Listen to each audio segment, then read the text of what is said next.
نصیحت یہ ہے کہ آپ کے اوپر اگر لوگوں کے حقوق ہوں آپ ان حقوق کو ضرور ادا کر کے دیں، یا کم از کم ان حقوق کے متعلق اپنے اہل خانہ کو، اپنے جاننے والوں کو وصیت کر کے جائیں، کیونکہ جس طرح میں نے پہلے کہا کچھ پتہ نہیں کہ آپ واپس لوٹیں گے یا نہیں۔ اللہ تعالیٰ سب کو خیر و عافیت سے حج بیت اللہ ادا کرنے اور واپس لوٹنے کی توفیق دے، اللہ تعالیٰ سب کو اپنے حفظ و امان میں رکھے۔ لیکن چونکہ زندگی کا کچھ پتہ نہیں، اس لیے اپنے ذمے جو حقوق ہوں لوگوں کے ان حقوق کو ادا کر کے دیں۔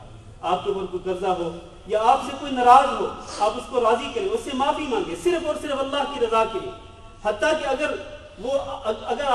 آپ کی کسی زیادتی کی بنا پر وہ آپ سے ناراض ہو، یا اگر اس نے کوئی زیادتی کی آپ کے اوپر اور آپ دونوں کے درمیان کوئی ناراضگی ہے، پھر بھی کوئی بات نہیں ہے، آپ تواضع اور انکساری کے اظہار کرتے ہوئے آپ اس کے پاس جائیں، اس سے معافی مانگ لیں، اپنے مسلمان بھائیوں کو راضی کر کے جائیں۔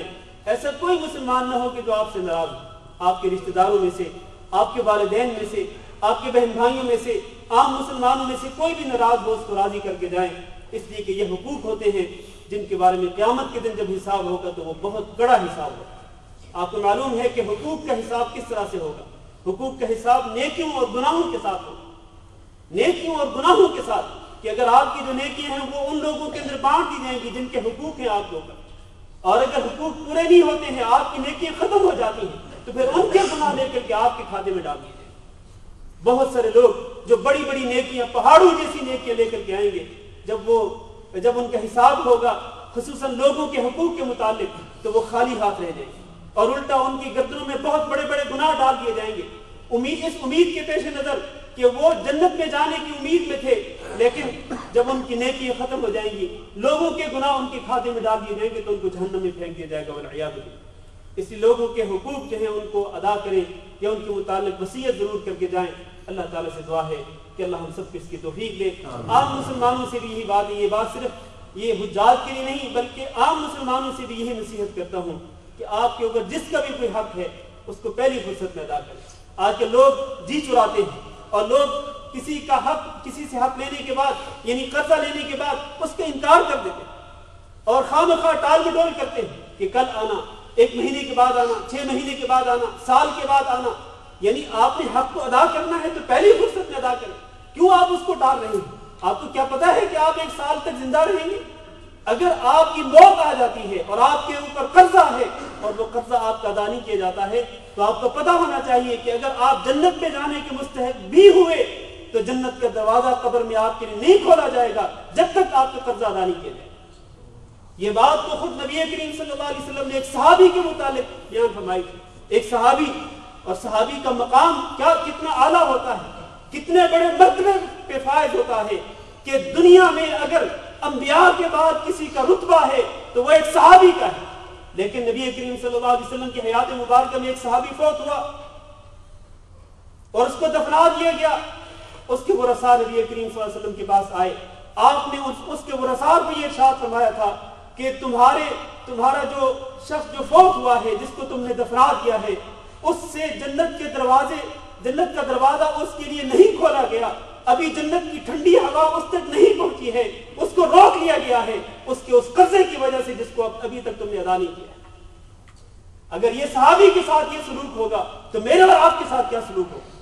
آج ہم لوگوں کے حقوق کے متعلق بہت ہی کمزوری کا مظاہرہ کرتے ہیں، اور بہت ہی بالکل ہی بے احساسی کا مظاہرہ کرتے ہیں۔ ہمیں احساس نہیں ہوتا ہے لوگوں کے حقوق ہم پر ہمارے ذمہ ہوں اور ہمیں رات کو نیند جو ہے وہ سکون کے ساتھ آئے، ایسا ہونا نہیں چاہیے۔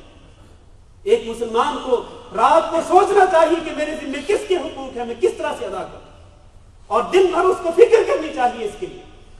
تو یہ نصیحت جو ہے وہ صرف حجاج کے لیے نہیں ہے بلکہ تمام مسلمان بھائیوں کے لیے ہے۔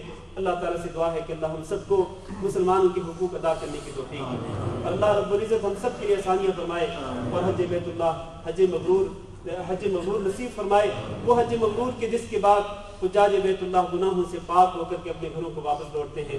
اللہ تعالیٰ سب کو حج مبرور نصیب فرمائے۔ اللہم اعز الاسلام والمسلمین واذل الشرک والمشرکین اللهم اغفر لنا وللمؤمنين والمؤمنات وللمسلمين والمسلمات الأحياء منهم والأموات. اللهم إنا نسألك العفو والعافية والمعافاة الدائمة في الدنيا والآخرة. اللهم إنا نسألك رضاك والجنة ونعوذ بك من سخطك والنار. اللهم فرج هم المهمومين ونفس كرب المكروبين واقض الدين عن المدينين واشف مرضانا ومرضى المسلمين. اللهم آمنا في أوطاننا واجعل هذا البلد آمنا مطمئنا وسائر بلاد المسلمين. عباد الله، إن الله يأمر بالعدل والإحسان وإيتاء ذي القربى وينهى عن الفحشاء والمنكر والبغي يعظكم لعلكم تذكرون. سبحان ربك رب العزة عما يصفون وسلام على المرسلين والحمد لله رب العالمين.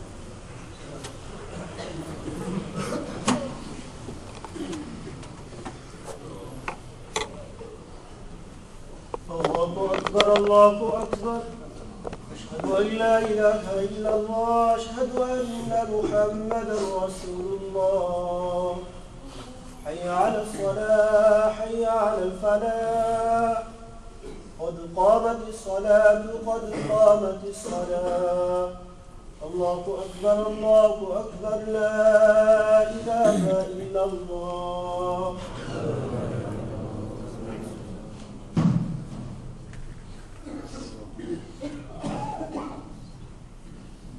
صفیں درست کر لیں، ساتھ مل جائیں، پاؤں کے ساتھ پاؤں اور کندھوں کے ساتھ کندھے ملا لیں، صفیں سیدھی کر لیں. اللہ اکبر.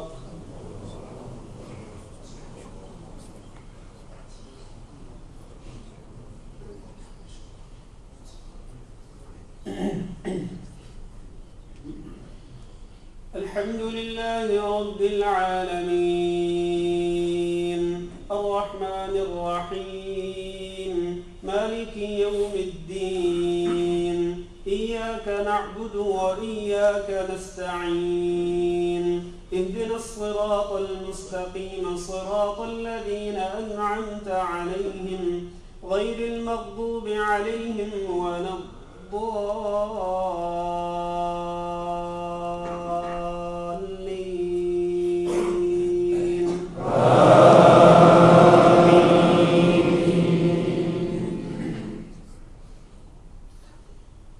الحج أشهر معلومات فمن فرض فيهن الحج فلا رفث ولا فسوق ولا جدال في الحج وما تفعلوا من خير يعلمه الله وتزودوا فإن خير الزاد التقوى واتقون يا أولي الألباب.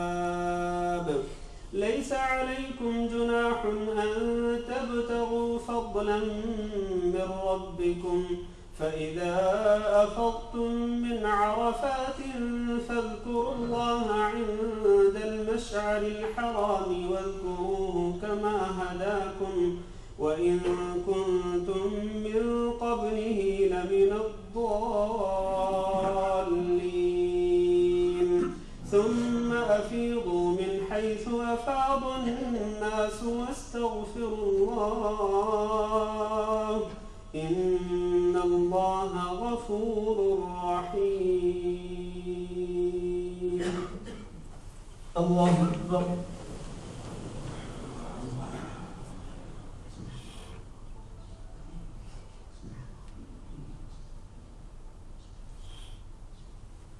سمع الله لمن حمده.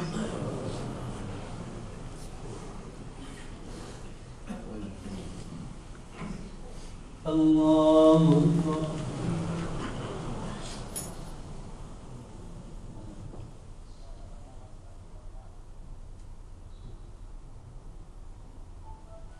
الله أكبر.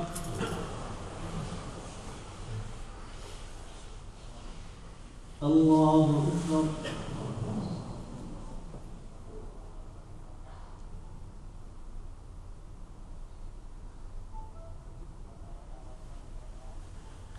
الله أكبر.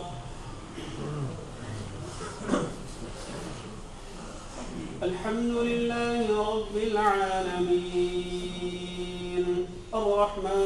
الرحيم مالك يوم الدين إياك نعبد وإياك نستعين اهدنا الصراط المستقيم صراط الذين أنعمت عليهم غير المغضوب عليهم ولا الضالين.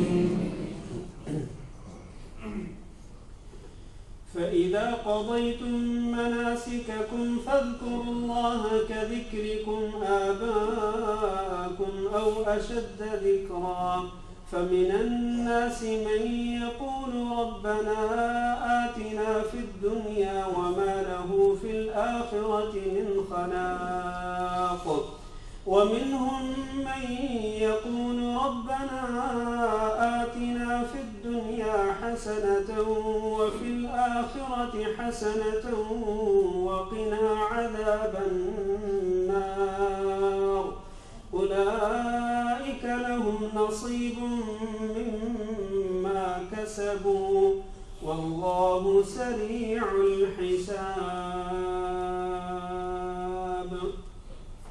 الله أكبر.